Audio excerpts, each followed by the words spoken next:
और अब सबसे पहला सवाल मैं अपनी तरफ से ही रख देता हूँ, या अपनी तरफ से उसको क्या समझें कि बेसिकली पिछले कार्यक्रम में जो सवाल था, ये उसी का एक्सटेंशन है।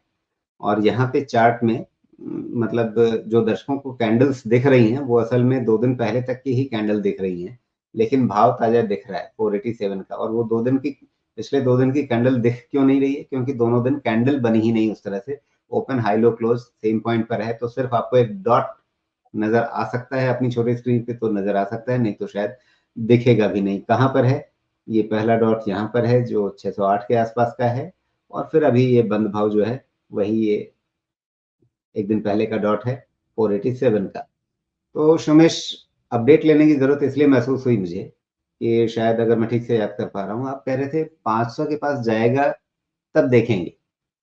तो बाज़ार ने कहा इतना इंतज़ार कौन करेगा शोमेश जी की अगली राय सुनने के लिए? पहुँचा दिया 500 के नीचे। मैंने कहा था 450 से 500 के रेंज में देखेंगे, याद है। तो लेकिन आ गया साथ ना में वहाँ एक और पे? बात, हाँ, उसमें एक और स्टेटमेंट मैंने दिया था, जिस पे सबका सवाल था, उस पे मैंने यही कहा था कि देखिए, कंपनी ने बोला है कि पेटीएम बैंक पे डिपॉज़िट नहीं लेने देंगे, तो उससे 500 करोड़ का EBITDA जाएगा। अगर सिर्फ उतना मामला होता तो स्टॉक को इतना नहीं गिरना चाहिए था, मामला कुछ और होगा जो हमको पता नहीं है, या हो सकता है कुछ इंटरलिंक्ड इम्पैक्ट्स आएँगे। अब जब न्यूज़ पढ़ा तो फिर देखा कुछ AML, anti money laundering violation का अ, है डाउट। छोटा-मोटा डाउट नहीं होगा, अगर अगर ऐसा है तो। तो मैंने इसीलिए बोला there is something more than meets the eye, otherwise वैसे लोअर सर्किट पे नहीं जाना चाहिए। तो ऐसे सिचुएशन में जहाँ पे एएमएल का डाउट है, कितना एक्सटेंट है ना मुझको पता है, ना आपको पता है, सिर्फ़ रेगुलेटर को पता है। तो क्या आप ऐसी परेशानी में आपको पेटीएम के साथ ही रहना है? अगर आपको फिर भी लगता है तो फ़ैसला आपके हाथ में है। मेरी थियरी बहुत सिंपल है, नदी में बाढ़ आई होती है तो मैं मछली मारने के लिए कूदता नहीं हूँ।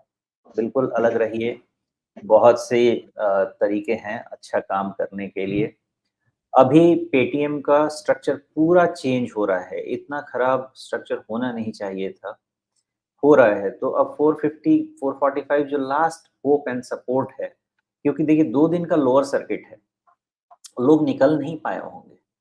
तो हो सकता है कि आपको ये 450 की तरफ जाए क्या, आ ही गया है, और फाइनल नया लो भी बने। तो थियरी यही कहती है भाई साहब कि अगर न्यू लो बने तो चुपचाप अलग रहिए, हो सकता है एक और बड़े गिरावट की तैयारी हो, क्योंकि ये नया लो बन रहा है कब? एक बना था 2022 में मार्च में, दूसरा बना था नवंबर 2024, सॉरी 2022 में ही।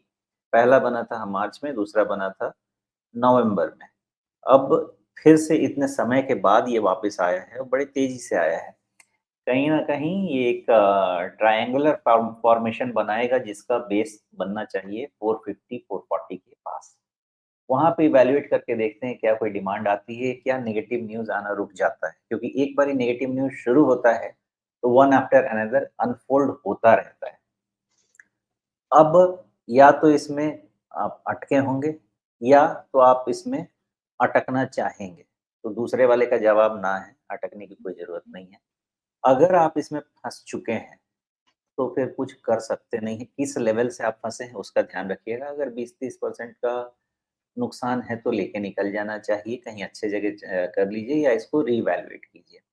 लेकिन ये अपना फ़ैसला रखिएगा, क्योंकि मान लीजिए कि 450 का सपोर्ट लेके वापस वहाँ से 10-20% पलट गया अदानी ग्रुप के साथ, तो फिर आप बोलेंगे बोले निकल जाने को, उधर से चल गया। मेरा कॉन्सेप्ट बिल्कुल क्लियर, परेशानी में मैं आपकी जाके टाँग नहीं अड़ाता हूँ। तो वो रिस्क आपको ध्यान रखना है। मेरे हिसाब से कंप्लीट नो है, टोटली स्टे अवे जब तक डस्ट सेटल नहीं हो जाता।